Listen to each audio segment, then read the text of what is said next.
Un homme de la maison de Lévi avait pris pour femme une fille de Lévi. Cette femme devint enceinte et enfanta un fils. Elle vit qu'il était beau et elle cacha pendant 3 mois. Ne pouvant plus le cacher, elle prit une caisse de jonc qu'elle enduisit de bitume. Dis à ton voisin, bitume. Bitume.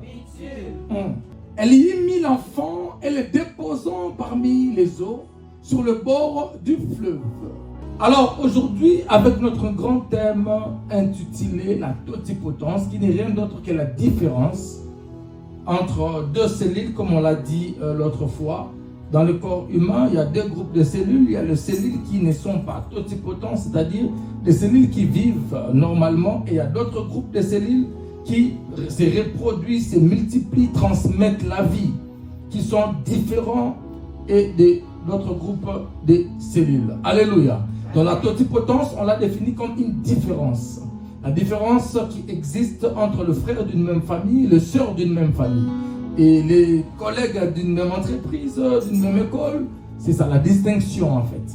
Alors aujourd'hui, j'aimerais tabler sur une prédication narrative. L'autre fois, c'était la prédication thématique. Alors aujourd'hui, j'aimerais parler d'une prédication narrative en épinglant l'histoire de Moïse. Je prends la personne de Moïse comme ma narration.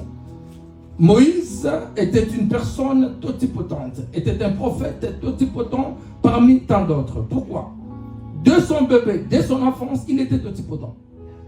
On est dans la totipotence. Alléluia.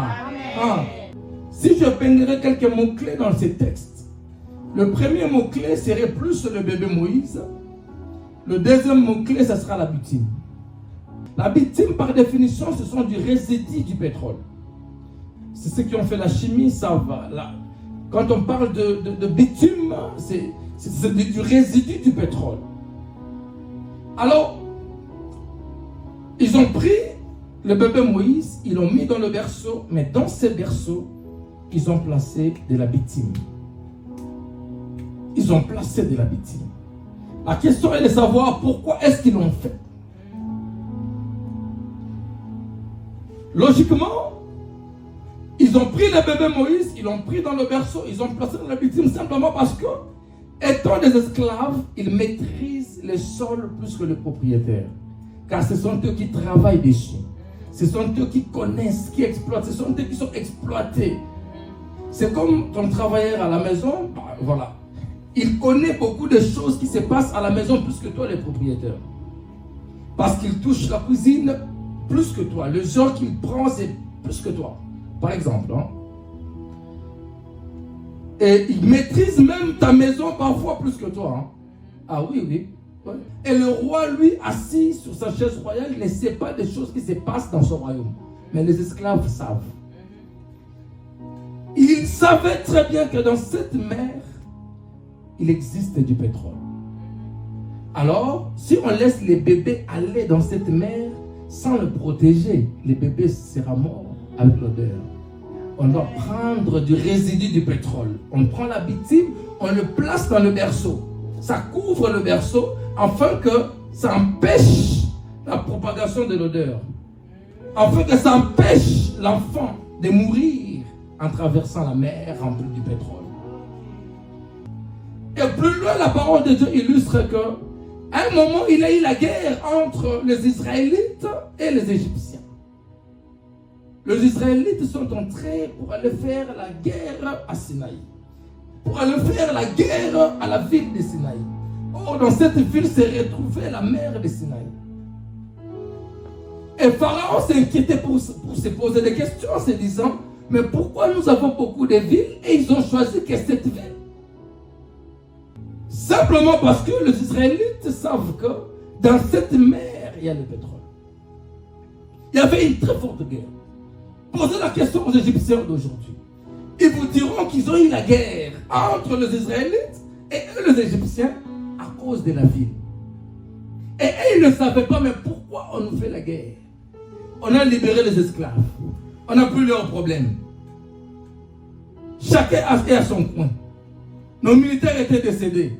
Il n'y a plus rien à voir avec eux. Mais pourquoi ils nous font la guerre? Et jusqu'à ce qu'ils ont compris que dans le berceau où la femme avait ramassé le bébé Moïse, il y avait de la bitume. Alléluia. Qu'il y avait de la bitume.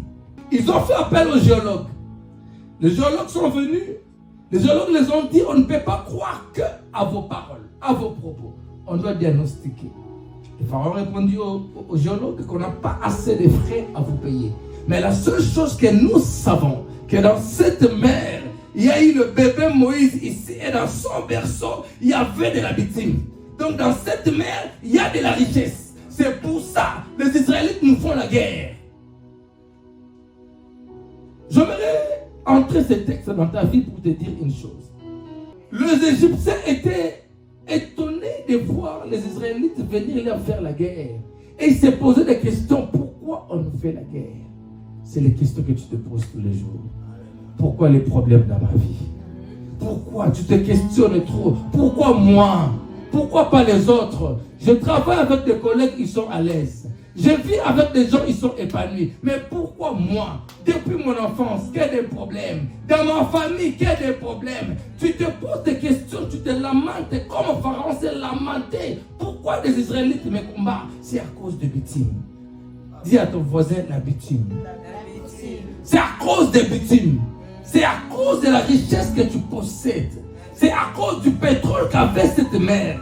Dans cette mer, il y avait de la richesse, il y avait du pétrole, il y avait du gaz. Et c'est ça que les Israélites sont venus pour chercher à voir. Et Pharaon ne comprenait pas.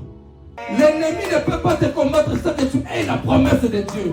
L'ennemi ne peut pas te combattre sans qu'il y ait la prophétie dans ta vie. S'il y a quelque chose de positif à toi, c'est là que l'ennemi viendra te combattre.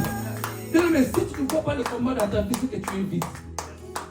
On ne t'attaque pas toi, on n'a pas besoin de toi, mais on attaque le pétrole qui est en toi, on attaque la richesse qui est en toi, on attaque les minéraux qui est en toi, on attaque ce qui se cache sous sol et sous la mer. C'est ça qu'on attaque. Ne te pose plus de questions.